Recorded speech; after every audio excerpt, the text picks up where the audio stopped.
নেই রব্বুল আলামিন আয় আল্লাহ বাংলাদেশের শীর্ষস্থানীয় আলেম দল বিশেষে আপনার জানাজায় শুরু করেছেন আল্লাহ দুনিয়া থেকে বিদায় হয়ে চলে গিয়েছেন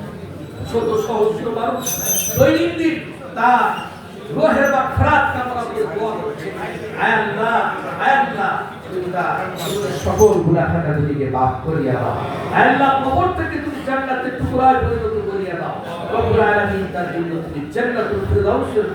আয় আল্লাহ ফয়সালা করে দাও জান্নাতুল ফিরদাউসের মেহমান হিসাবে তাকে কবুল করিয়া দাও রব্বুল আলামিন শহীদ কিসমত জিয়াউর রহমান আল্লাহ শাহাদাত বরণ করেছেন আল্লাহ তুমি তাকে শাহাদাতের মর্যাদা নসিব করো জান্নাতুল ফিরদাউসের মেহমান হিসেবে কবুল করিয়া নাও আরাফাত রহমান কবুল আল্লাহ কলিজার পুত্র সন্তান বিদায় হয়ে চলে গিয়েছে মার সাথে ভাইয়ের সামনে আল্লাহ তাকে তুমি মাফ করে দাও আল্লাহ তুমি তার জন্য জান্নাতুল ফিরদাউসের ফয়সালা করিয়া দাও